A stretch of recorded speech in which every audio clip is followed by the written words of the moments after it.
Nós. Boa noite àqueles que já estão a ver e bem-vindos. Aos videntes que ainda não estão, esperemos por eles rapidamente.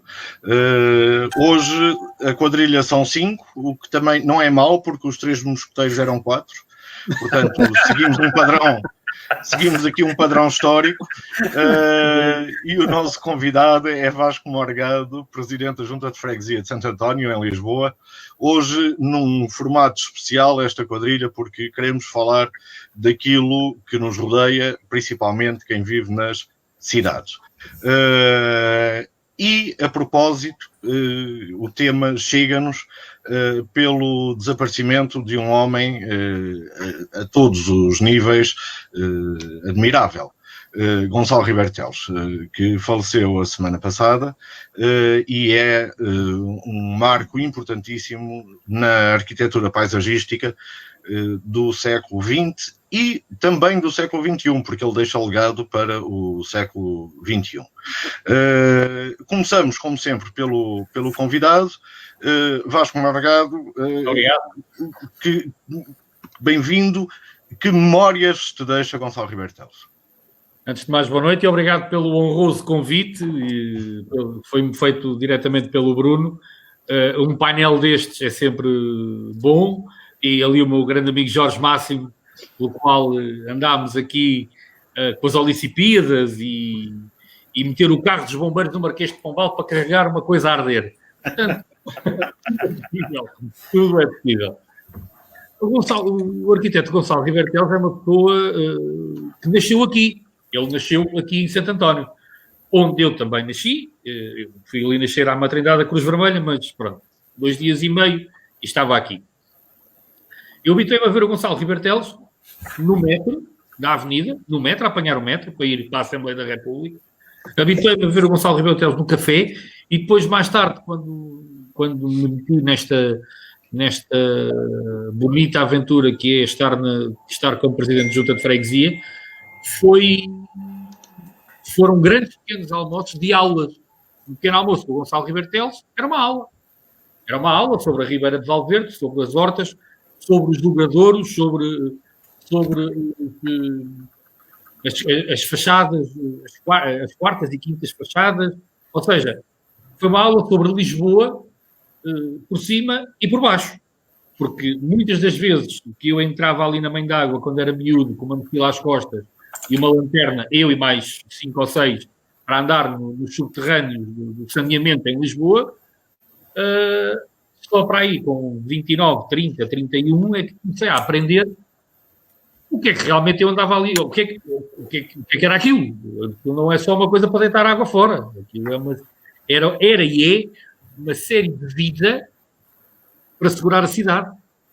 E quando ele me dizia das cheias, que o Jorge falou à tarde connosco ali em WhatsApp, as cheias da Rua de São José, e ele disse, não, isto agora está, agora está melhorzinho, pronto, já não veio os ratos cá para cima, só vem água, não é? Ou seja, o homem foi, é e vai continuar a ser, para quem vai continuar o tema que ele sempre defendeu, os corredores verdes, o não cimentar, o não alcatroar, para perceber a referência máxima.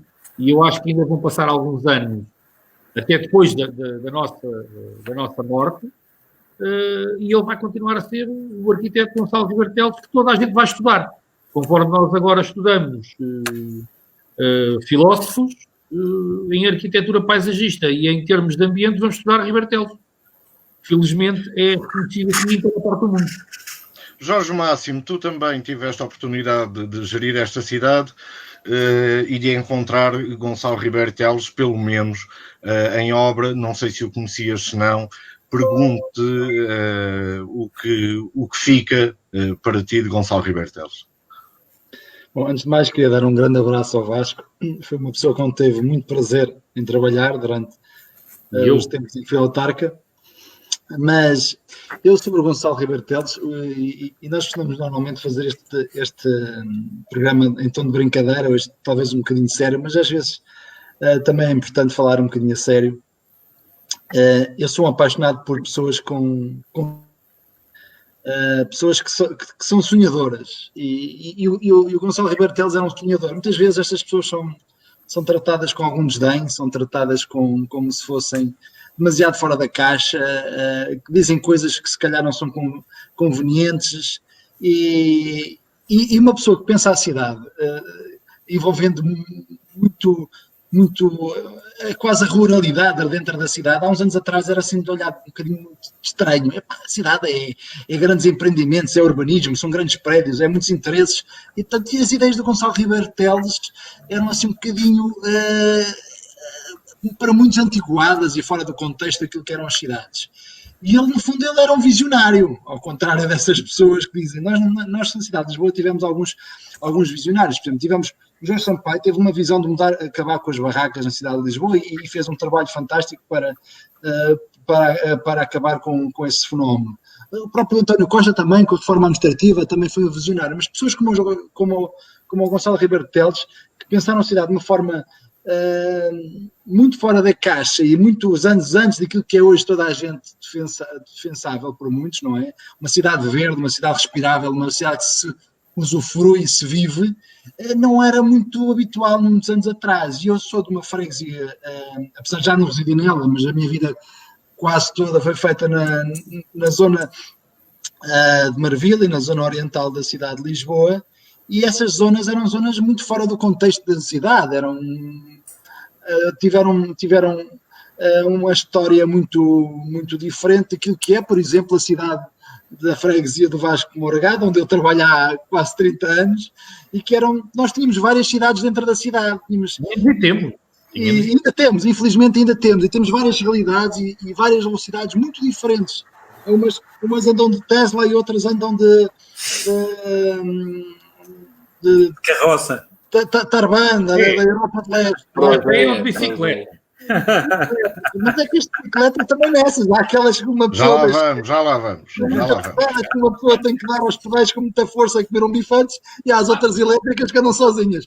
E portanto, é importante que cada vez mais existem estes homens que sonham e ousam dizer aquilo que verdadeiramente acreditam, e isto muitas vezes é muito mal sentido, porque dizer a verdade é aquilo que se pensa no contexto atual às vezes incomoda, nomeadamente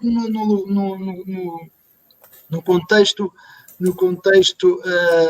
político, e é curioso ver que hoje estamos a falar de uma pessoa que morreu aos 98 anos, natural, a partir dos 80 anos somos todos muito bons, e somos todos muito ligados, e somos todos geniais, e as nossas ideias sempre foram brilhantes, mas até chegarmos aos 80 anos, às vezes somos demasiados inconvenientes, e a força de Gonçalo Ribeiro Teles era uma força era aquilo que ele acreditava. Muita gente que hoje o valoriza, não o valorizou no passado, e até contrariava o que ele dizia, porque de facto, por exemplo, a questão de tapar as ribeiras era uma coisa que eu não compreendia naturalmente, e há pouco o Vasco estava a falar de um fenómeno lembro-me perfeitamente, esse dia nunca mais me esqueço na vida, o dia 22 de setembro de 2014, em que Lisboa submergiu, em 2 horas, e exatamente foi porque negligenciaram a urbanização da cidade de acordo com estas nossas orografias e nossas especificidades, que era o que ele alertava. Muito bem.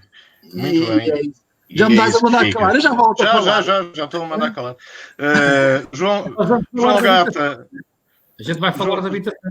Já vamos da habitação.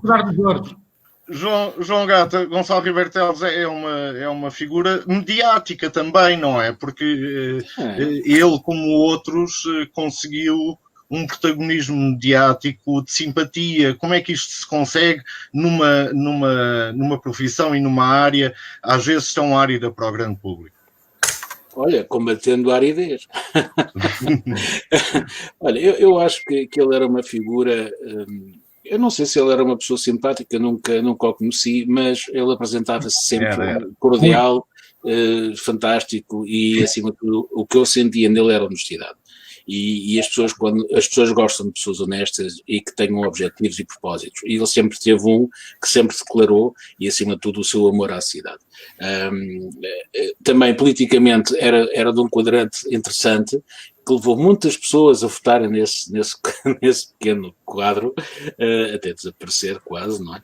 Mas eu acho que ele deixou, acima de tudo, uma imagem de que algo deveria ter sido feito e não foi.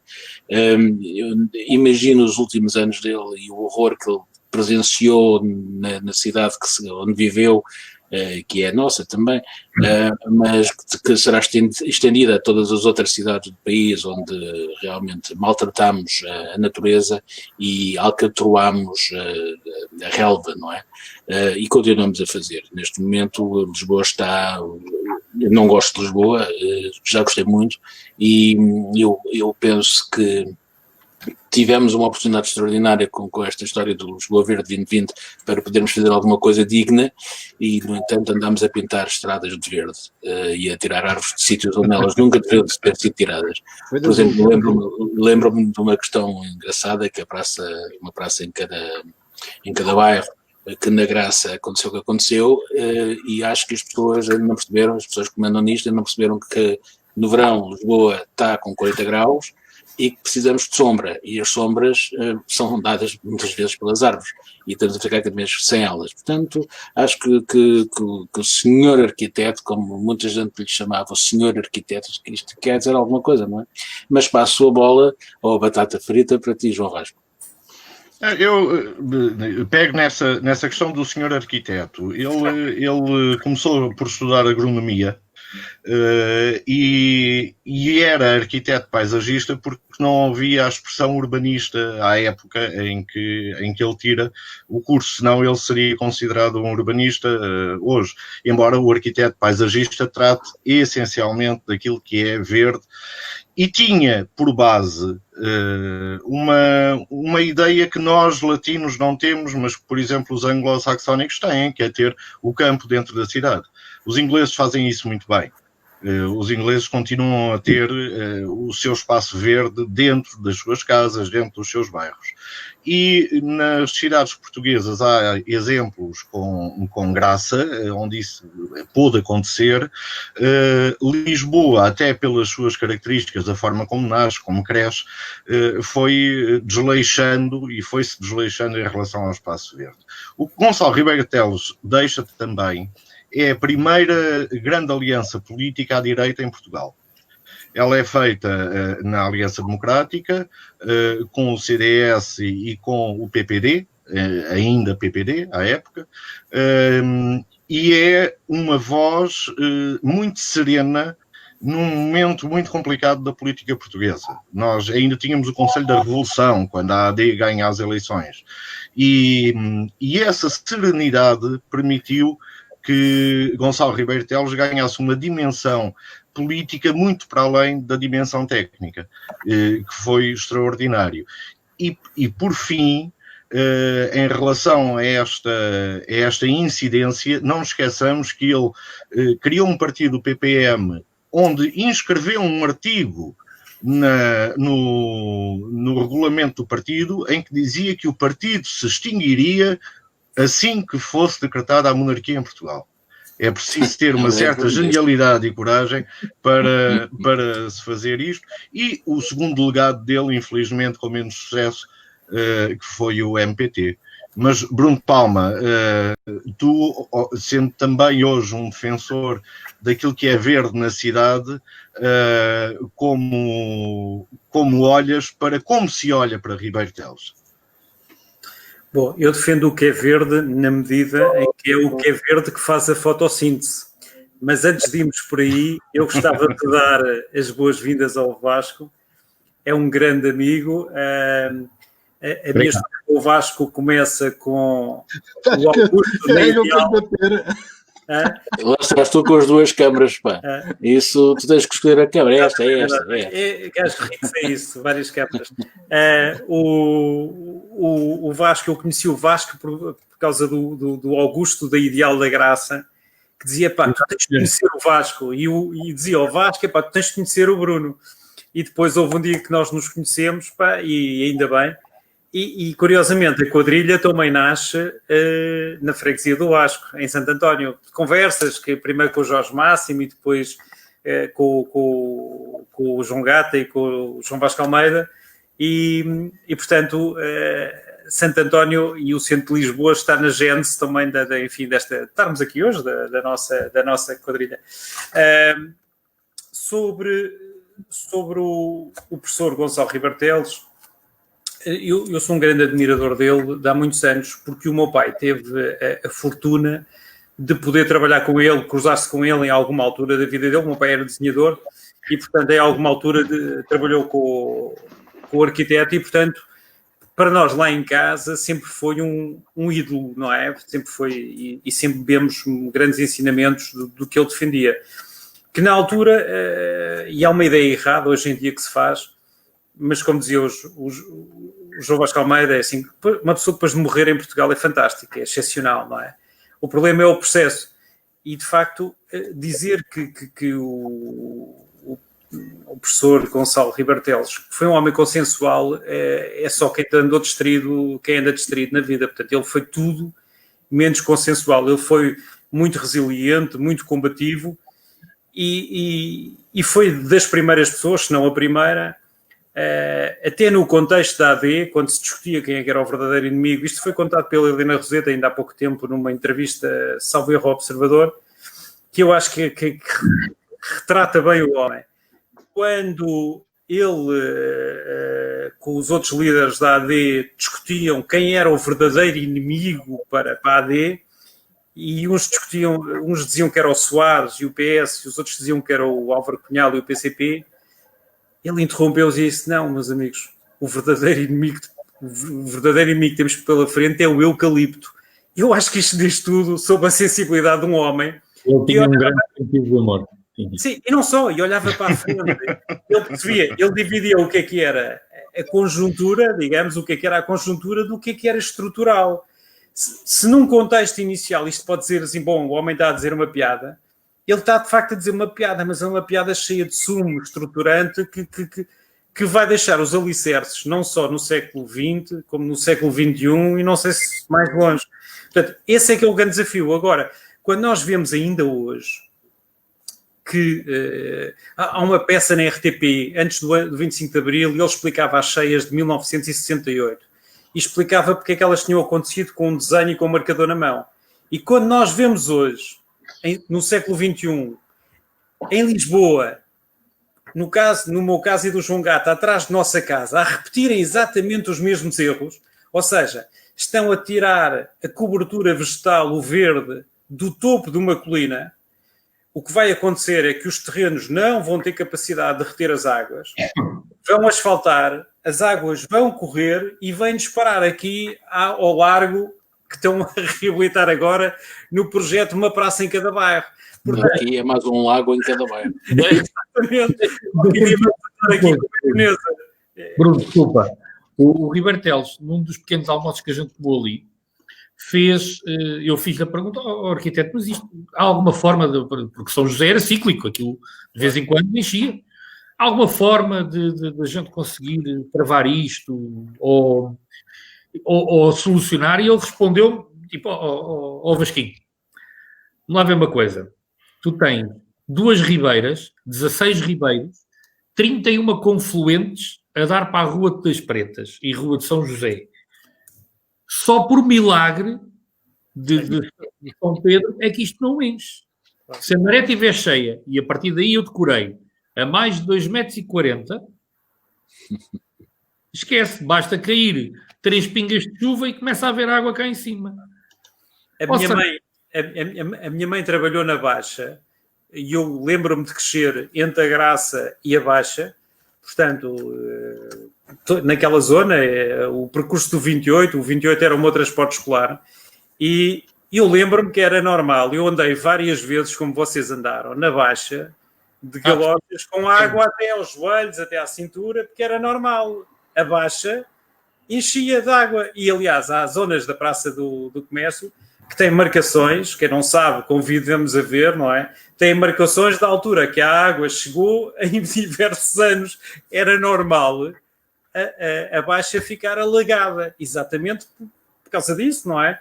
E pela falta do planeamento urbano que ele falava, enfim, e ligado com uma coisa que nós daqui a bocadinho já vamos falar e não vamos estar de acordo, que é o excessivo uso do carro nas cidades e do asfalto. Não sei se vamos falar, não sei se chegamos lá. Não sei se chegamos lá.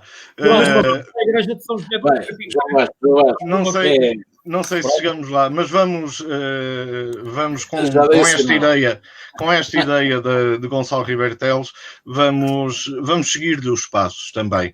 E vamos falar de outra coisa, que era o campo na cidade, que ele tanto defendia. O campo, ou uma forma de campo, Jorge Máximo, como é que se pode hoje dar a ideia de campestre e de alguma salubridade, não é?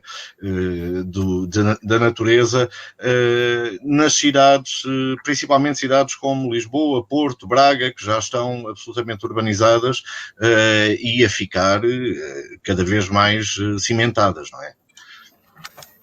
Sim, é verdade, mas eu acho que uma das coisas das coisas boas, talvez das poucas coisas boas que a pandemia trouxe à humanidade, está a ver um pouco com uma visão daquilo que é e uma valorização daquilo que é realmente importante.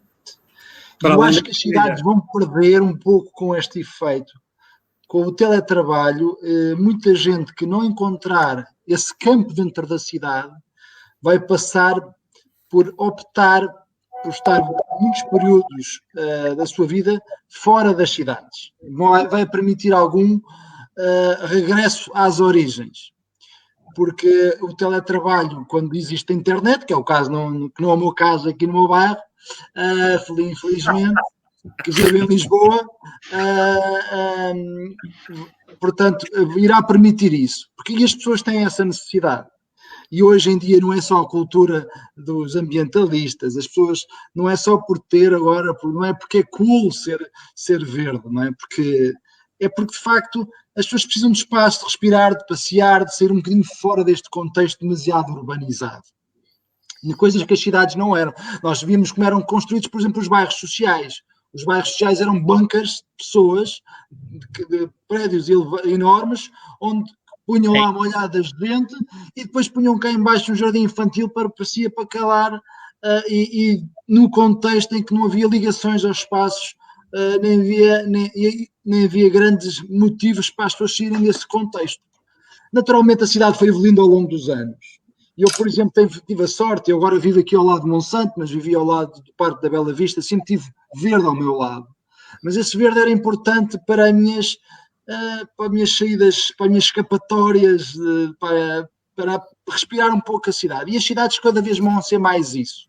E davas há pouco o conceito da Inglaterra, não é só na Inglaterra, mas é um bom exemplo, mas também em toda a Europa, no norte da Europa, nomeadamente, se construiu sempre esta maneira de construir a cidade junto de espaços que possam ser fruíveis pelas pessoas de forma na companhia dos amigos, passeio com os animais, de fazer desporto, lazer, o ócio, fora do contexto de só grandes empresas, grandes negócios, a cidade como centro económico. Há aqui um equilíbrio que tem que ser assegurado.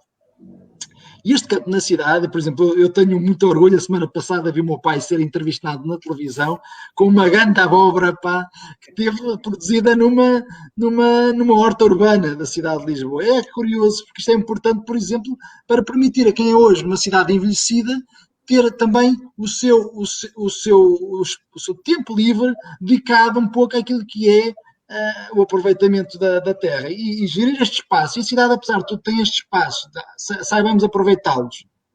Naturalmente, há aqui um trade-off. À medida que vais dando espaços verdes às pessoas, vais ocupando espaço urbanizável e valioso na cidade. E às vezes é difícil as pessoas e os políticos quererem abdicar deste potencial económico que existe. Ora, deixa-me já perguntar, deixa-me já perguntar ao Vasco se os políticos, neste trade-off, não gostam, e como Vossa Excelência é o político em exercício de maior relevância neste painel... Não, posso dar uma nota prévia, só uma nota prévia, para enquadrar que este senhor é o presidente da Junta, onde o metro quadrado de habitação é mais caro em todo o país. É a junta mais importante, mais valiosa. Em todo o país em particular e em Lisboa em geral. O Mónaco português. Como é que se enfia o campo na cidade em bairros históricos e centrais, Vasco? Olha, mais uma vez à baila vai ter que vir o arquiteto Ribeiro Teles. Eu, ainda em São José, antes da revisão administrativa, falava com o arquiteto Ribeiro Teles porque tínhamos um projeto que andávamos a lutar por ele, não foi feito e não vai ser feito. Andávamos a pedir à Câmara, na Rua do Passadiço, para quem conhece a Rua do Passadiço, um estacionamento em altura para poder tirar os carros dos Clube Verde, dos moradores da rua. Portanto, ou seja, e lá se conseguiu arranjar um terreno para se construir estacionamento em altura, que hoje em dia pertence, salvo erro, à Estamos. Na altura era público. E eu disse ao Ribeiro Teles, temos aqui uma ideia muito boa para tirar os carros da rua, e não sei o quê, entusiasmado. Vasco, então, podes mostrar isso? E eu, só um bocadinho. Liguei para a junta, alguém veio que estava só café trazer o projeto, e ele começou a olhar lá na dele, com o galão, e posso riscar? Eu, pode, eu imprimo mais. E ele, dá-me aí uma caneta, a Lina de Guimbra. Sim, olha, aqui falta-te isto, olha, isto não devia ser assim, tinhas que fazer aqui uma abertura, porque a água depois entra, vai, e se tu vais construir aqui cimento, depois deixa de ter água. Mas é fácil, fazes uma parede assim, e em 2 minutos e meio, eu tinha um parque de estacionamento com uma cobertura verde, onde se poderiam fazer imensas coisas, porque o parque de estacionamento, no sítio onde era para ser construído, dava para 219 carros e 31 motas. Eu conseguia tirar quase todos os carros deste cantão da rua, e ele, em 2 minutos e meio, mostrou o que é poder juntar um campo e a cidade. Assim, com uma caneta, fez assim umas coisas, olha, daqui para aqui, pões aqui isto, cortas esta parede, abres aqui um espaço, deixas a água correr e aqui fazes uma curva, não sei das quantas, que é para a água depois de espalhar para o resto do terreno. Vasco, então deixa-me perguntar-te uma coisa. Espera aí, deixa-me só dizer que na altura o António Costa ganha a Câmara, eu continuo com o mesmo entusiasmo de sempre, porque eu adoro a minha cidade e acho que é a mais bela cidade do mundo. Chamei o António Costa que era um bocadinho mais fácil de conversar com o António Costa do que é com Medina. Ele tem todos muitos defeitos e muitas virtudes, mas uma coisa é certa. A gente ligava ao Costa, ele atendia ao telefone. Ponto. E ele venha aqui para eu lhe mostrar e não sei o quê. E ele trouxe o Manel Salgado. E eu, entusiasticamente, expliquei o projeto e disse, olha, está a ver estes riscos? Estão aqui por cima. Foi o Ribeiro Teles que fez a explicar e não sei o quê. E o Costa disse, eu entreguei ao arquiteto Manel Salgado, que é para a gente ver isso. Pois, até hoje. Devem estar a ver. Aí está. Eu ia perguntar exatamente o que é feito da obra. Portanto, há uma obra de Ribeiro Teles inédita ainda para fazer. Ao menos isso é boa notícia, não é?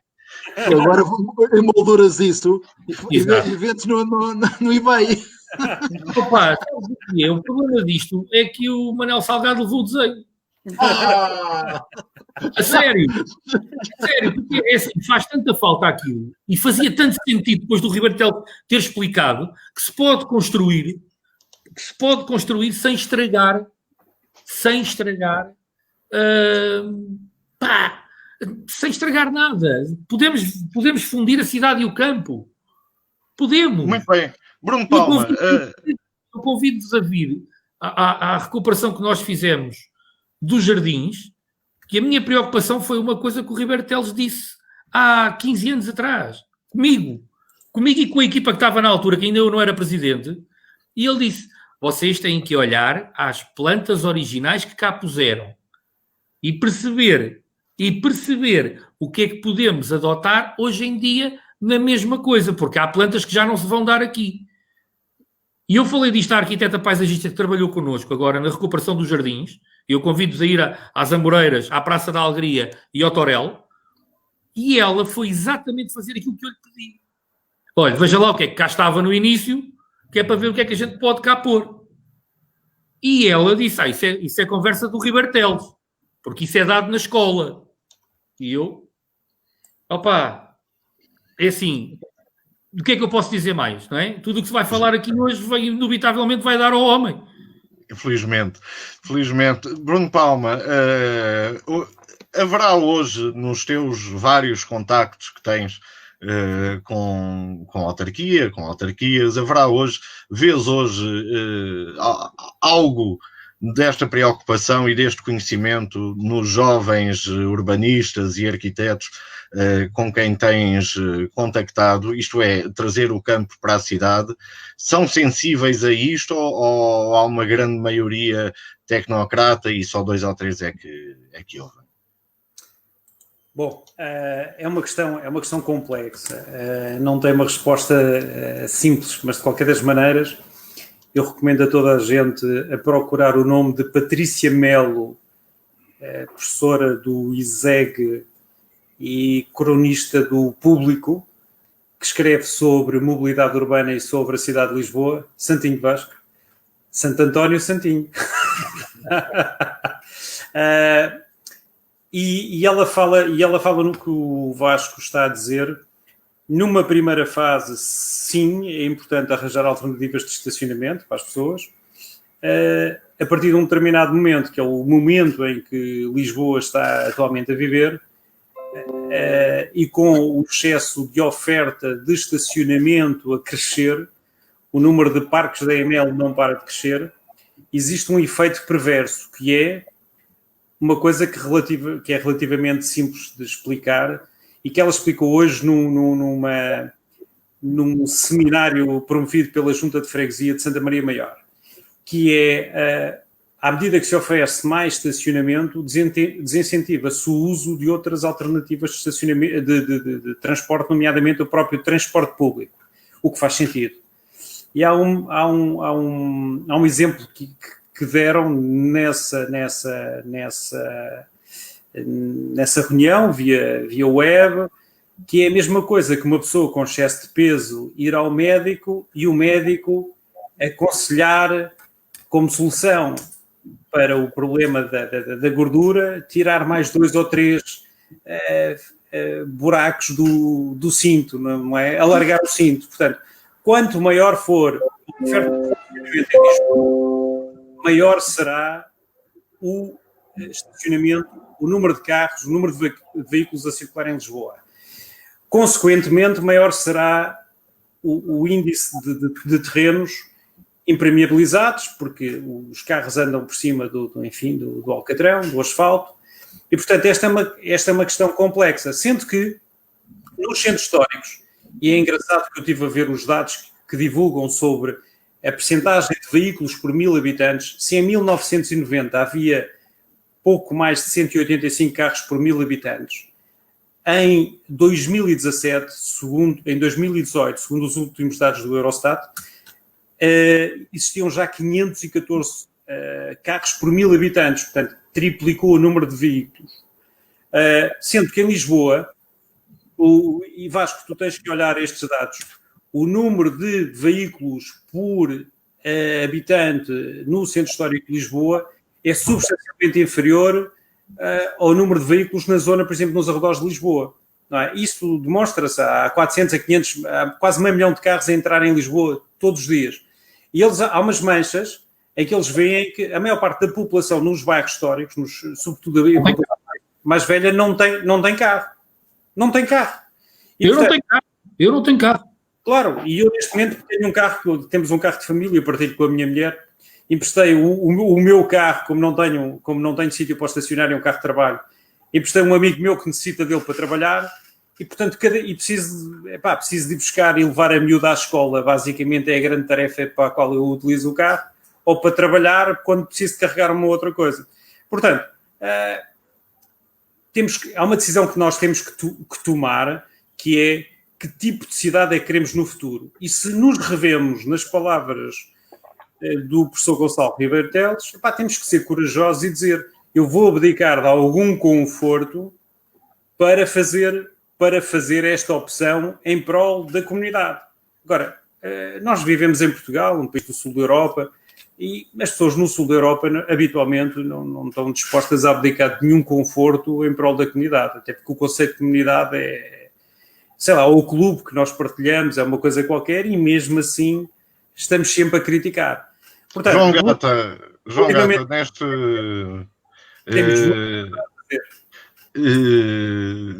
neste contexto que o Bruno Palma acaba de falar, será que nós não conseguimos menos egoísmo e mais sentido comunitário, como também existe noutros países, obviamente, em que cada pessoa cuida dos espaços em frente à sua casa, cuidam comunitariamente dos jardins, das ruas. O Tuga é um bocado avesso a isso, não gosta muito. É a questão da enxada, a enxada é da comparativa e não é da comparativa. Achas que radica tudo aí? Se eu tivesse uma enxada... Oferecias? Eu oferecia. A enxada não era minha.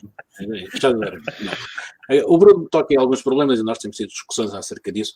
Eu estou disposto a deixar o carro onde está, que é estacionado, desde que me meto aqui 250 metros a andar, posso perfeitamente, mas estão 2 km separado até Santa Apolónia e 3, acho eu, até a Bela Vista. Portanto, eu estou a 100 metros, tenho um autocarro que passa quando passa, lá embaixo, portanto, não conto com ele, e para apanhar outro que me vai ao centro da cidade, tenho que andar uns 500 metros, dar a volta a uma fábrica, porque depois há lá uns caminhões e tal. Portanto, eu vivo em Lisboa, não vivo no campo, mas é como se vivesse no campo, porque eu tenho exatamente o mesmo serviço público de uma terriola qualquer do interior. Exatamente o mesmo. É o autocarro quando dá.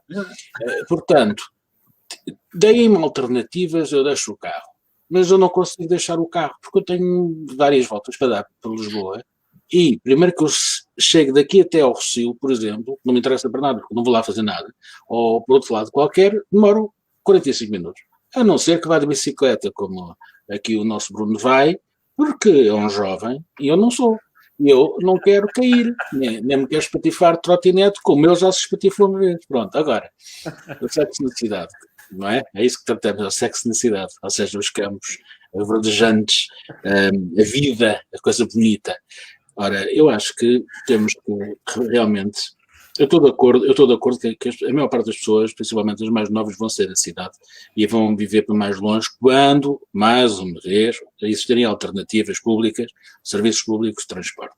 E não são os serviços públicos de transporte de gado, que é o que nós temos hoje às 8 e às 7 da manhã, que é gado que se trata, não são seres humanos. E vemos isso no metro, na RFN, ou como é que ele se chama lá do outro lado, na Transtejo, na Carris, vemos isto em todo lado. Portanto, é impensável viver assim uma cidade.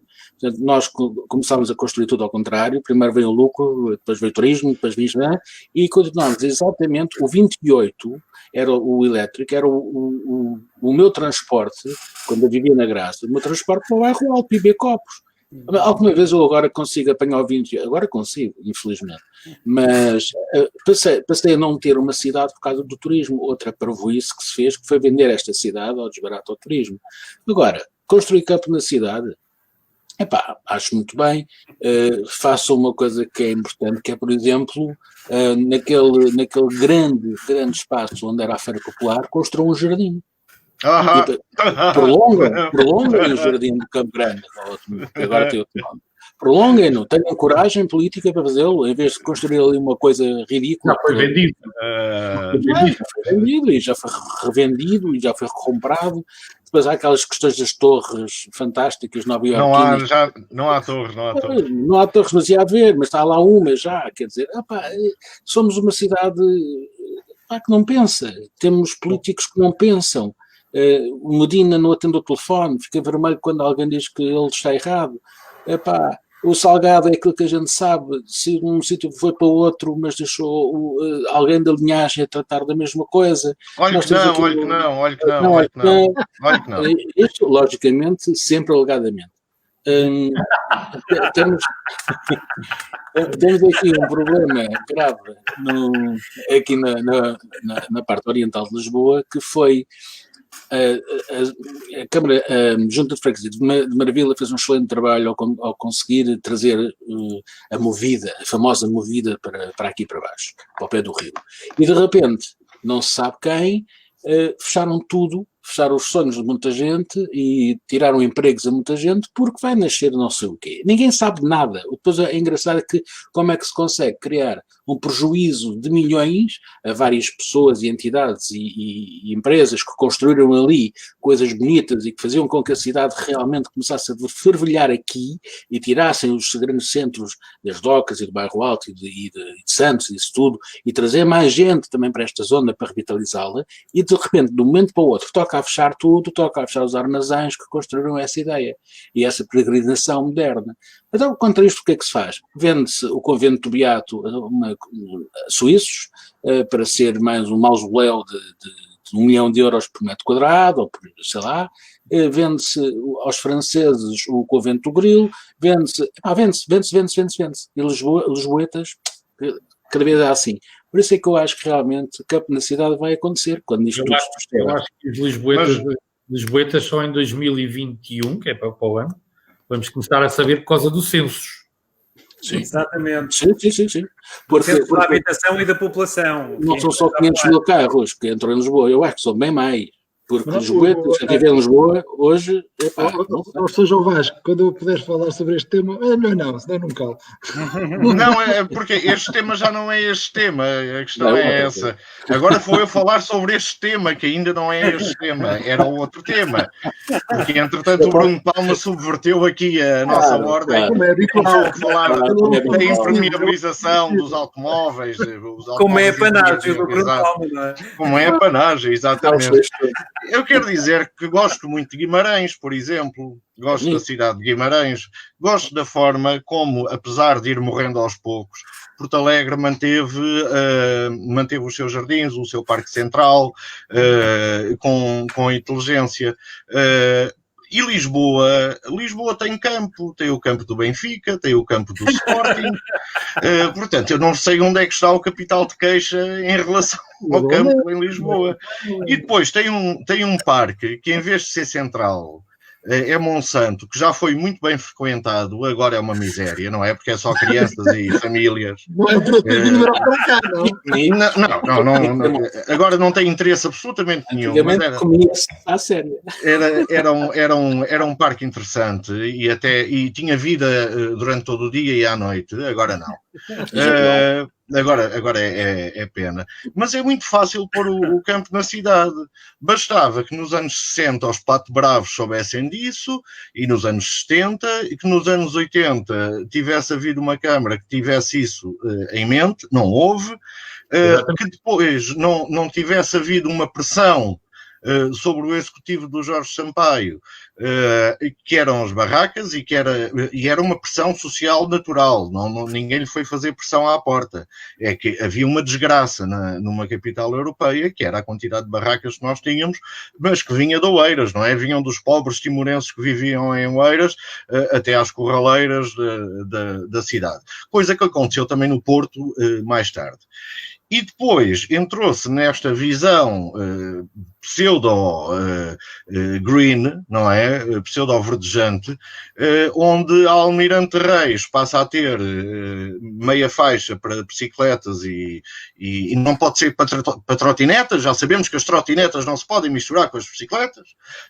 Sabemos isso desde ontem, que é extraordinário, mas de facto... Não há. Isso é uma novidade. As trotinetas agora não se podem misturar. Agora que eu ia comprar uma trotineta. Não podes. Já não. Agora tens de ir, não sei para onde. Não pode andar. Trotinetas. É racismo da trotineta. Portanto, o campo da cidade vai. Estou convencido que os meus queridos amigos têm todos razão naquilo quando dizem que o campo na cidade vai dar-se de uma forma inteligente quando as novas gerações saírem para o campo e começarem a construir cidades com o campo dentro. porque, e era a pergunta, o desafio que eu lancei ao Palma é saber se os novos urbanistas têm paixão pelo campo ou não, era exatamente por curiosidade, porque não faço ideia se têm, se não. Mas avancemos. Deixas-me acrescentar uma nota. Claro, muito breve. Faz favor. A tendência hoje em dia é que os mais novos venham viver para o centro das cidades e que deixem de utilizar o transporte individual para passarem a utilizar o transporte público. É o que está a acontecer não só em Lisboa, como na generalidade das capitais europeias e por todo o mundo. Portanto, e não podias dar melhor entrada ao tema seguinte, que é esse, e convido-te já a seguir a linha de raciocínio, que é a questão da habitação na cidade. Porque neste momento há um problema grave, que o recibo verde e o trabalho precário não permite arrendar ou comprar no centro da cidade, se calhar como desejávamos. Como é que resolvemos isto, Bruno Palma? Bom, são aqui duas. Para já é preciso ver o contexto até agora e o contexto daqui para a frente, não é? O que é que aconteceu até agora, até há uns anos, até o que falava o João, até o turismo, o João Gata.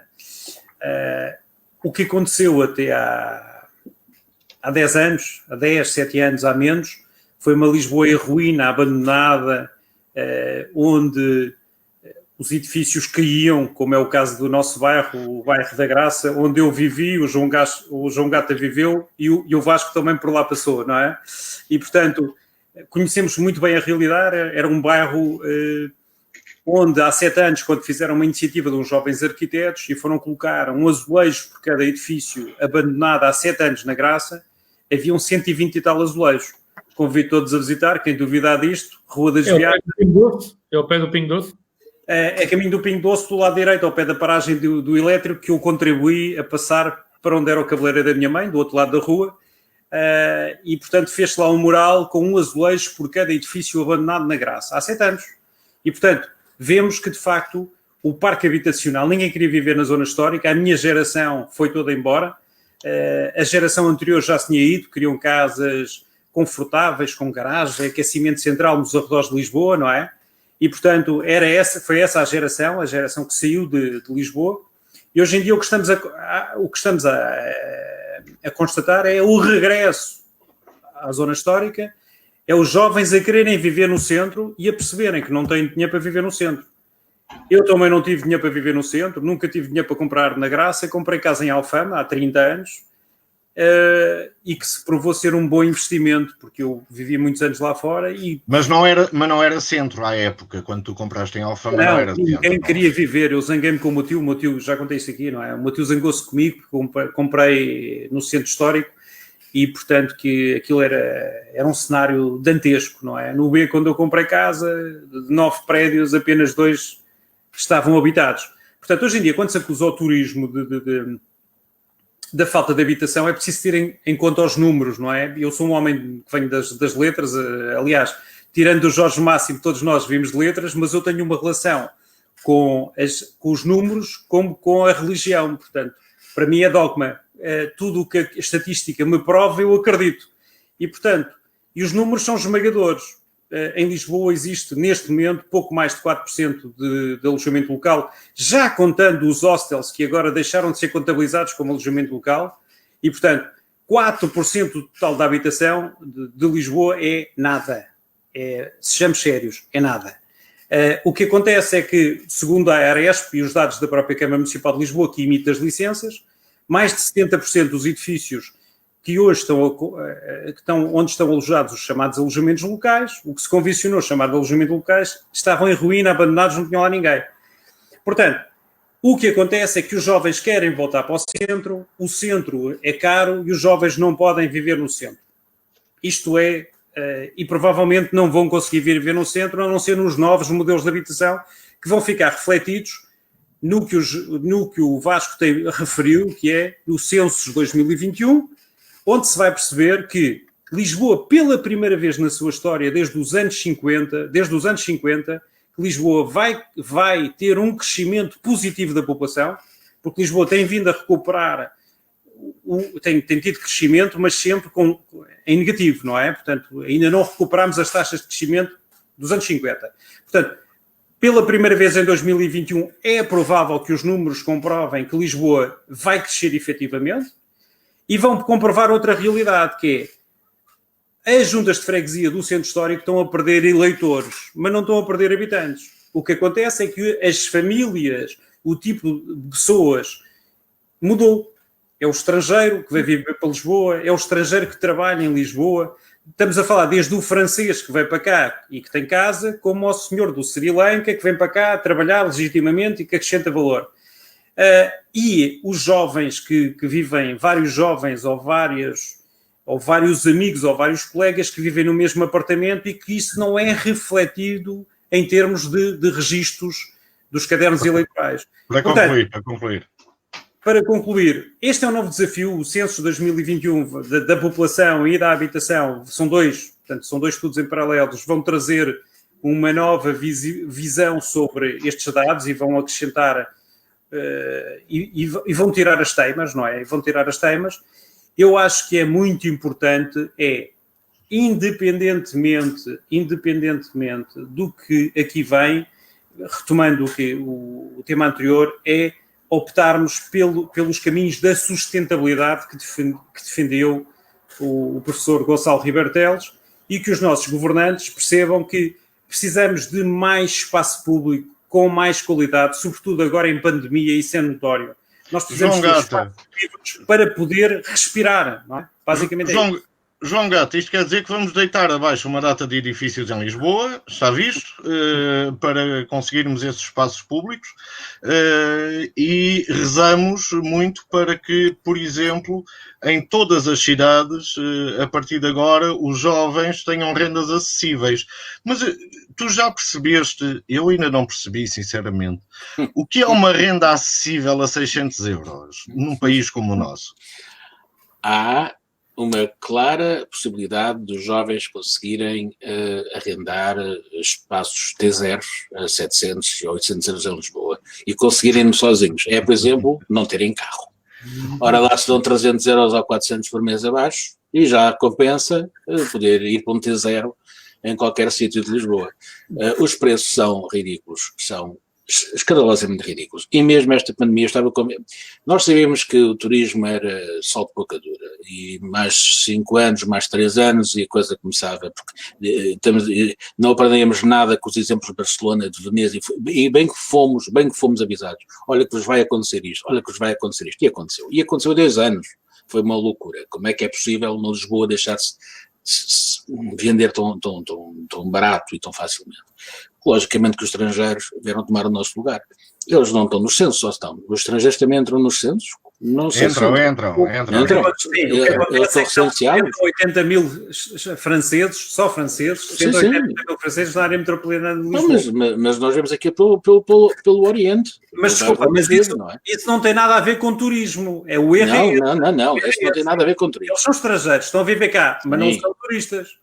Da mesma forma que existem imigrantes portugueses a viver em França e não são turistas. Com certeza, mas também tens muitos apartamentos e muitas casas, e na minha rua existem, que foram compradas, foram refeitas e estão vazias.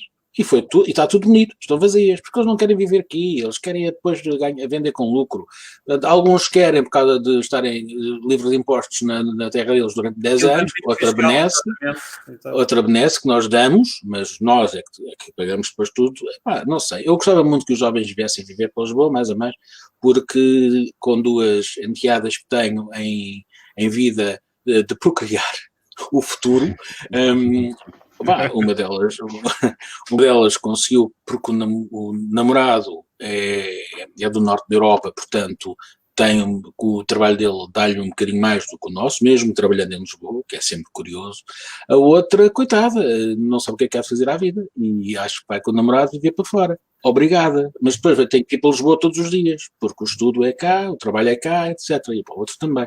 Portanto, esta história das rendas acessíveis é uma anedota, sempre foi. Não acredito nelas, muito menos, não acredito, aliás, lembram-se da Apple, lembram-se das confusões que a Apple conseguiu com aqueles mastodontes ali nas Forças Armadas. João Gata, não se pode dizer Apple, está bem? É feio. Uma pessoa não diz pula em público agora. É chato. Ok. Os defuntos, não é? É o defunto, não se fala mal do defunto. Mas nós sabemos que muita gente comprou, porque estava na lista de espera, o seu apartamento por menos dinheiro e revendeu quase imediatamente. Havia um período de nojo, que era, não se conseguia vender, mas logo a seguir revendeu-se com bastante lucro. Portanto, eu também, não sei, olha, é um pau dois bicos. Eu gostava muito que os jovens vivessem realmente Lisboa, porque Lisboa é uma cidade magnífica. Mas eu também gostava que não tagassem as paredes. Isso era muito importante falarmos. Muito bem, falou a Iniciativa Liberal, conservadora. Tivemos a oportunidade de ouvir. Eu vou já. Jorge Máximo. Desculpa. E digo que tenho uma casa no Porto para conseguir ganhar o dinheirinho de deslocação e não sei o quê. Mas muito bem. Olha só, isso está para alugar uma casa em Lisboa, arrendar uma casa em Lisboa. Pois já. Jorge Máximo, como é que tu... havia alguma pressão, tenho curiosidade em perguntar-te isto, havia alguma pressão, quer no setor, nos dois lados, quer dentro da Câmara e no Executivo da Câmara, quer no ambiente bancário, há alguma pressão para facilitar a vida às pessoas para viverem no centro das cidades, ou toda a gente... basicamente vai deixando andar porque a natureza trata disso. Chama-se spread mínimo.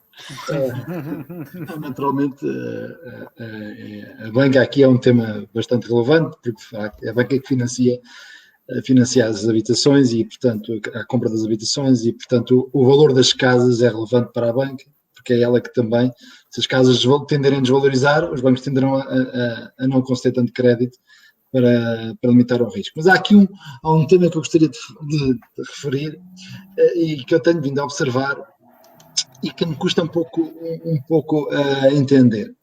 É que eu tenho percebido que hoje os discursos no dia 17 de novembro de 2020 sobre política de habitação são muito semelhantes àqueles que eram no dia 17 de novembro de 2019. Parece que nada aconteceu e aconteceu muita coisa. O que se passou este ano vai mudar completamente o paradigma da habitação em todo o mundo. E da habitação e da mobilidade. E, portanto, aquilo que está a acontecer, infelizmente ainda não sabemos por mais quanto tempo, está a trazer também novas alterações comportamentais cujos impactos ainda são muito imprevisíveis, mas são muito transformadores. Não tenho a mínima dúvida sobre isso. Posso estar enganado, mas é a minha convicção profunda. Eu, por exemplo, trabalho na freguesia do Vasco e num prédio onde habitualmente somos 3.000. Agora estão lá 300 e aquilo está a funcionar em pleno. A questão dos horários, entrarmos às 8h30, sairmos às 5, que são os pontos de confluência, muitas vezes das horas de ponta, é um tema que tenderá a deixar de ser tão normalizado como era no passado, até o ano passado. Ninguém ano passado acreditava que o sítio onde eu trabalhava, que tinha 3.000 pessoas durante o dia, hoje estão lá 300 e se calhar não precisavam lá estar tantas, porque as outras estão em casa a fazer esse trabalho e conseguem-no fazer com o mesmo grau de produtividade. E isto vai alterar completamente o padrão de mobilidade quando vier a sério. Eu não acredito que quando acabar a pandemia voltemos todos ao processo anterior. Não acredito. Muitas das empresas que lá hoje estão naquela zona, eu não digo que os preços vão baixar, já lá vamos ao preço das casas. Isso é outra coisa.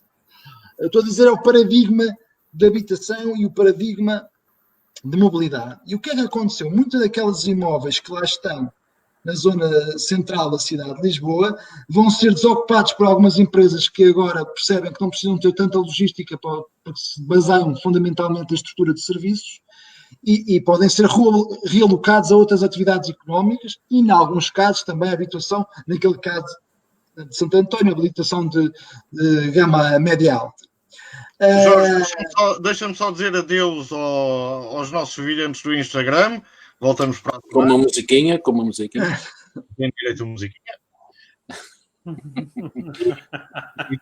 Adeus, Instagram, adeus. E continua. Instagram. E, portanto, relativamente ao preço das casas, e obviamente que esta alteração de comportamentais vai também alterar o padrão de procura das casas. Ou, aliás, muitas pessoas agora acharam que a coisa mais importante de uma casa é ter uma varanda, quando há uns anos atrás andavam a tapá-las. Marquises. Não é? Ou ter um quintal para ter o cão e não sei o quê. Deixa-me só dizer uma coisa que eu queria dizer há bocado. Exatamente tem a ver com isso. Eu, se fosse autarca, exigia que todos os lisboetas com uma varanda colocassem flores nelas. E flores iguais. Em todas as ruas de Lisboa, que ainda com varandas abertas. Exigia. Mas queres mencionar que tipo de flor é que é, já agora, para ser completo? Pode ser falso. Mas que tenham cores.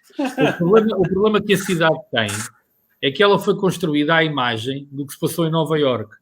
Foi construída com uns senhores que idolatram um arquiteto chamado Robert Moses, que rebentou com Nova Iorque e que tornou uma cidade classista. Não há cá, ou seja, é uma cidade de classes e quem escolhe as classes é quem está no poder político, camarário, neste caso, é junto. Eu acho que vamos ter esta oportunidade, ao Vasco. Acho que é a oportunidade. É a oportunidade. É a oportunidade. No ano de Covid, em que as pessoas estão em casa e têm tempo a pensar um bocadinho mais, né? Porque estão a poupar no tempo que estão em casa, para pensar que a cidade agora precisa de uma nova reflexão, quer ao nível da mobilidade, quer ao nível das políticas de habitação, que não pode ser exatamente igual à que era o ano passado. Não vai servir. Os comportamentos vão ser altamente afetados. Eu convido o tema central da mobilidade continua a ser as escolas. Eu convido as pessoas, e rapidamente, se tiverem HBO, a verem uma minissérie, é o Show Me a Hero, que é a luta de um vereador, é assim um bocadinho como tu, que não tinha problema nenhum, se tivesse que ser contra, na criação de um novo tipo de habitação. E claro que ali eles dão habitação social. Mas eu acho que há muito que a gente tem que pensar. A habitação social. A habitação é habitação. A habitação social é logo uma forma discriminatória por alguém a morar em algum lado. Portanto, nós temos que olhar para a cidade. Eu escrevi um artigo. Tu sabes qual é a taxa de habitação social, por exemplo, na Áustria? Não. É 40%. Porquê? Porque o conceito de habitação social lá é um conceito à casa com qualidade. E, portanto, nós somos os países da Europa com menor taxa de habitação social. Mas nós cá, como estamos cá... Nós aqui, a habitação social é tipo... Nós estamos cá em temos que tirar o social da habitação. Exatamente. E perceber que a cidade é composta e só é vivida por pessoas. Eu tenho 12 mil eleitores, recebo por esses 12 mil eleitores, desse dinheiro que recebo por 12 mil eleitores, trabalhamos para 200 mil pessoas. Agora não, com a pandemia tudo mudou, tu em vez de teres 3 mil, tens 300, eu em vez de ter 128 a trabalhar, tenho um terço, ou seja, mas trabalhar para 200 mil pessoas e receber por 12 mil, e lá está, eu tenho 12 mil eleitores, mas tenho 19 mil moradores. É insustentável, não é, Vasco? É insustentável olhar para a coisa como se olhava nos anos 50. Claro. E construir uma cidade, conforme foi construído Nova Iorque, por aquele senhor Robert Moses, que parece que temos cá 2 ou 3 arautos seguidores daquele senhor, não é? Infelizmente em cargos de poder, e que fazem com que esta cidade não seja para ninguém. Para ninguém, porque eu moro em livro branco em conjunto, pai, e na freguesia de Santo António, onde nasci, mas já cá morava. Portanto, eu fui um bocadinho, como tenho 46 anos, venho de trás. Só apanhei isto no fim. Mas estamos a brincar, ok? Isto é uma explicação por piada que eu costumo dar, mas vocês acham que o PS ganhou as eleições em Almada como? Com a malta que saiu de Lisboa. E que o PC não conseguiu renovar lá ou seja... E com a malta que gosta de cinema. Há aqui, assim, o Campo de Ourique já tem uma associação de moradores francesa. Exatamente. Uma associação de moradores francesa. Mas isso a mim não me chateia nada. Isso, com o tempo que vivemos hoje na cidade, temos lugar para todos. Temos é que saber construir. E pelos vistos, isto desde os anos 80, e aqui permite-me discordar do Jorge Máximo em relação às barracas. O que fizemos nos anos 80, quando o Jorge Sampaio chegou, no final dos anos 80, quando o Jorge Sampaio chegou à Câmara, foi copiar ipsis verbis o que se fazia de bairros sociais em Nova Iorque. E deu a porcaria que deu. Sim. Construir. Eu não disse o modelo de habitação, disse a visão de acabar com as barracas. Não, mas a visão de acabar com as barracas foi exatamente. Eu conheço bem os bairros, para neles até. Por uma pressão social externa, pá, uma coisa normalíssima da evolução da sociedade e da cidade. E isso o Durkheim até explica, e o Weber também. O que temos aqui é a falta de estudo e planeamento de olhar para a cidade, coisa que o arquiteto Ribeiro Teles não tinha. E aqui, como diz o Hugo Vaz Santa Marta, foi construída pela modelo francesa dos arredores. O modelo francesa dos arredores é exatamente igual ao de Nova Iorque, porque é onde os franceses sempre se inspiraram. Se há país mais americano na Europa, chama-se França. Até o regime é quase igual, é presidencialista. Portanto, nós temos que olhar para a cidade. Primeiro, temos que olhar para quem nela mora, para quem nela vive. E depois, a partir daí, dar-lhe os conceitos. A mobilidade hoje em dia vai ter um discurso até, sei lá, até daqui a 100 anos. Porque ela vai mudar todos os dias. Transportes públicos, transportes de atum. Vai tudo ali enlatado. Lá está. Vai tudo ali. Eu no 28, quando tinha 12 anos, 13, e tinha uma namorada na Gil Vicente. Boa escola essa. Boa escola, não? Para ir à Gil Vicente, mas ia do lado de fora, porque não cabia lá ninguém. Ia do lado de fora também para poupar uns trocos. Pronto, mas isso está bom. Mas pendura. Mas nada mudou. Apenas o que é que fizeram? Estratosficaram o preço do metro quadrado na freguesia de Santo António. É muito bonito. O presidente da freguesia mais cara do país serve de bola se eu não lhes consigo dar aquilo que tenho para dar aos que cá moram. Nos primeiros 4 meses da pandemia, foram vendidos 88 casas, na freguesia de Santo António. Não é para viver, não é para nada. É para estarem vazias e ter o timing de visto gold até ao fim, que é para depois, quando for concreto, despacha, que é o que está a acontecer agora.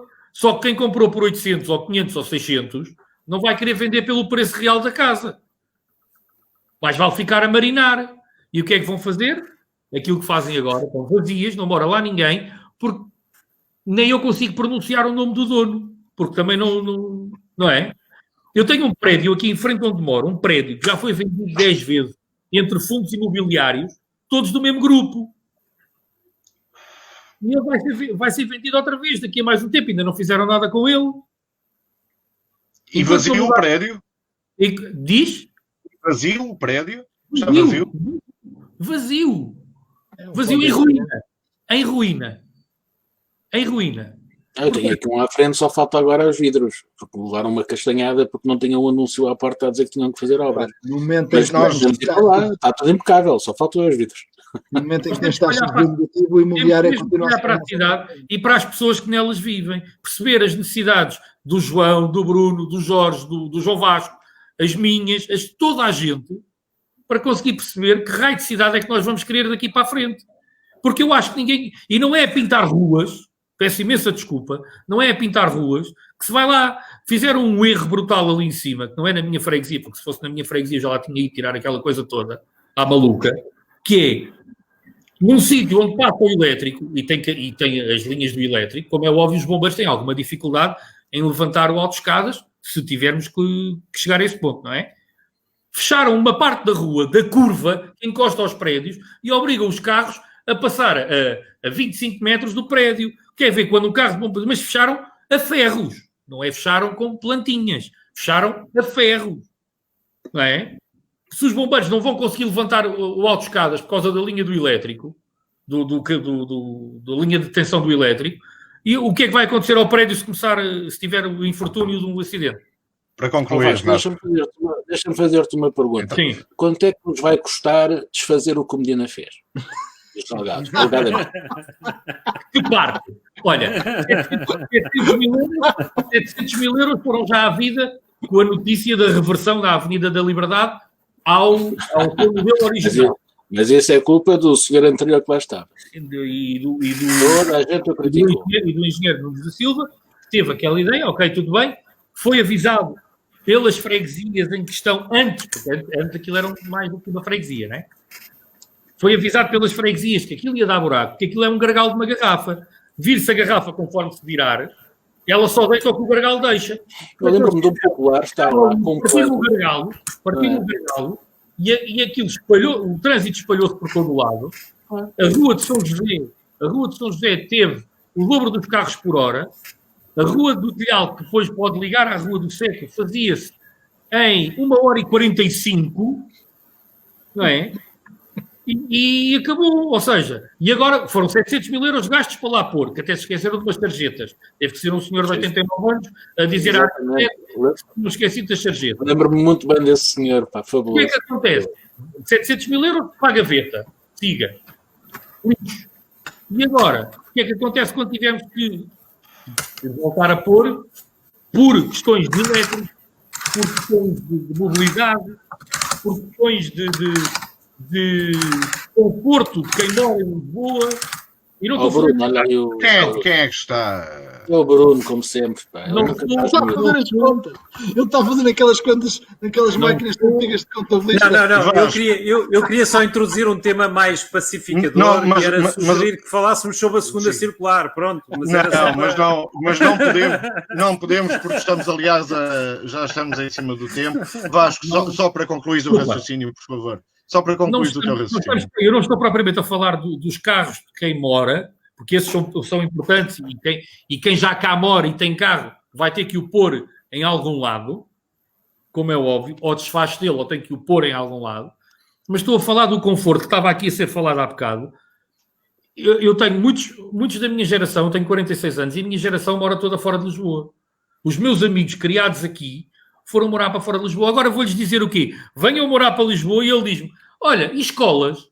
Olha, e parques infantis para ir com os meus filhos? Olha, e a minha pastelaria ao domingo, que eu costumo ir ler o jornal e sossegadinho da vida? E onde é que é? E vê-se o exemplo, quando se fez aqui a Praia do Torel, ao fim de semana, era avós e netos. De manhã era avós e netos. Os avós na esplanada da praia, não é? Com vista para Lisboa, e os netos a brincar. Não há sítios de qualidade para a gente constituir alguma coisa aqui. Âncoras. Temos alguma âncora aqui em Santo António. Tenho o Mercado do Rato, estou farto de pedir o Mercado do Rato à Câmara para fazer ali uma âncora para as pessoas poderem estar na freguesia, os fregueses não terem que ir para o outro lado, pregar para outra freguesia. Atenção, freguês aqui é pecado. Os residentes, os moradores, os munícipes, os lisboetas, ok? Os lisboetas, Muito bem. Os lisboetas de Santo António querem um sítio qualquer para ir, mas não é um time-out, não é o mercado de Algés, não, é uma coisa diferente, porque a cidade é diferente. O que se passa lá embaixo na Ribeira não se passa propriamente no Lar do Rato. Nem noutros lados da cidade. Campo de Ourique tem um mercado igual ao mercado da Ribeira. Isto faz algum sentido? Não faz nem para os próprios habitantes. Mas obrigado, Vasco. Não faz mal nenhum. Nós estamos cá é para te ouvir, Vasco. Sobre isto, se me permitem, dizer que há várias opções políticas em cima da mesa em todas as eleições autárquicas. Há várias opções políticas. Claro. E essas opções políticas não se resumem a dois partidos. Ou à coligação de dois partidos, ou às gerigonças ou caranguejolas que existem. Isto tem a ver também com a capacidade cívica de todos nós que vivemos na cidade olharmos para a cidade e sabermos se queremos alguma coisa da cidade. ou se a cidade se torna apenas o repositório de uma vida que é completamente escamoteada no trabalho e no trânsito e no cansaço, e que depois, mesmo que vivamos no centro da cidade, mesmo que tenhamos onde ir, não nos apetece. Neste momento, eu percebo, Vasco, que digas que o mercado do rato seria uma boa âncora para a tua freguesia, mas o Netflix é uma âncora muito melhor para esta gente cansada e para esta gente que de facto não tem tempo de usufruto da sua cidade. Tem mais opção sem ser a Netflix? Não tem. Também podes prometer. Tem várias opções. Tem várias. Podes prometer hubs criativos como âncora. Podes prometer tudo. O que não podes fazer é uma cidade sem cidadãos ativos e informados. Cada vez mais, aliás, nós vemos, por causa da pandemia, que há um grupo que são jornalistas pela verdade, bom, nem sequer percebo, é uma redundância, mas nem sequer são jornalistas. Há uns médicos pela verdade que parece que têm uma anestesista à frente e depois não se sabe o que está por trás. E eu tenho muito medo que haja cidadãos pela verdade, que são aqueles que sobram a falar, sem ter em conta a maioria que já desistiu. E esta geração, a nossa geração dos 46 anos, aí temos os dois a mesma idade, esta geração que foi para São João... ou mais, claro, ou mais. Mas que foi para São João da Talha porque tinha um aspirador central e uma lareira ao canto. Massamá, grandes salas. Massamá, essas coisas todas. Esta geração não volta à cidade. Já não volta à cidade.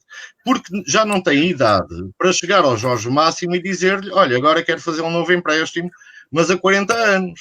E o Jorge Máximo diz-me assim, não filho, tu já tens idade, é para pagares isto aqui em 15, não é em 30, nem 40, nem 45, como tiveste o primeiro. E isto dificulta a mobilidade social e a mobilidade espacial, não é, das pessoas. Como as rendas, é verdade que os edifícios estão vazios, e é verdade que os edifícios passam dos fundos financeiros uns para os outros, e é verdade que não há dinheiro para os jovens virem para o centro da cidade. O que nós estamos a assistir neste momento é a discussão do que se chama a espuma dos dias. A discussão das bicicletas não interessa nada se não houver cidadãos em Lisboa a morar em Lisboa. A discussão sobre as grandes vias não interessa nada se continuarmos a ter a cidade afogada por 500 mil de veículos automóveis todos os dias. Portanto, há uma discussão que é sobre o que queremos para a cidade a longo prazo, foi feita, quer dizer, eu adorava viver na cidade do Cassiano Branco, adorava. Adorava viver nessa cidade, mas é óbvio que ninguém ligou. Quem acha que a política vai trazer alguém de novo para Lisboa, vão voltar, desengane-se. Não é possível, isso não vai existir. Agora, se calhar, eu gostava era que fosse aqui e agora, que começasse uma viragem, e que pudéssemos dizer, olha, uns maluquinhos começaram a tentar virar isto naquela altura, para que não saia mais ninguém e para que as gerações que nasçam dentro da cidade também não vão embora. É verdade isso, é verdade, é completamente verdade. Trazer gente, para já vamos tentar fazer com que eles não saiam. Com que eles não saiam. Eu sou um bocadinho mais velho que de vocês, mais 10 anos. 2 anos. Ou mais. Eu próprio que nasci em Lisboa, aqui nunca saí, a minha vontade neste momento é fazer da cidade o campo, ou seja, ir-me embora daqui. E vir cá de vez em quando, sim. E essa é a solução mais inteligente. Os nossos comboio rápido. Desculpa, mas enquanto eu tiver uma réstia de força, eu vou tentar sempre fazer ao contrário. Eu vou tentar fazer que as pessoas não saiam mais e que os filhos dessas pessoas que cá nascerem consigam cá ficar também. Mas isso é o ideal. Mas é isto que tem que ser pensado. Isto não é pensado. Isto não é pensado nem agora. Mas eu gostava que fosse agora que a gente conseguisse. Tem que ajudar. Muito bem. Ora, então esperemos que tenha saído daqui. Não há notas finais para ninguém? Acabou-se. Eu só queria sublinhar 3 pontos muito básicos. Não posso sublinhar mais nada, que nós estamos com 1h20, é o mais longo. Só para terminar, é a mais longa quadrilha de sempre. Os preços, mas valeu a pena. Os preços do imobiliário em Lisboa não baixaram. Os preços não baixaram com a crise do turismo, o que significa que o problema do imobiliário não é o turismo, são os fundos de investimento, como falou o Vasco, porque as taxas de juros baixaram e os fundos de investimento investem no imobiliário. Os bairros segmentados não interessam a ninguém, não nos interessa ter bairros de classe média, porque os bairros, como eu e vocês sabemos, são os bairros onde o pobre, o rico e o remediado se encontram à mesa do café, como acontece na Graça. Por isso é que o café é uma bebida democrática, a mais barata, e toda a gente diz, vamos beber um café, mesmo quando não bebe café, porque é a bebida que está acessível a todos. Muito e para bem. terminar, o transporte público e o investimento no transporte público que está a ser feito, nomeadamente na requalificação da rede da CP, é fundamental e estruturante para termos menos carros da cidade, para termos mais qualidade de vida e, felizmente, acertaram nessa. Pá. Obrigado, Bruno. Para a semana voltamos, ainda não sabemos com convidado se não, ou se o Vasco Morgado nunca mais daqui sai enquanto não pusermos em marcha esta nossa só no desconfinamento. Esta nossa revolução. Vasco, muito obrigado pela tua presença. Obrigado. Nós voltamos para a semana. Um abraço a todos. E é para continuarmos a falar. Um abraço a todos. Olha,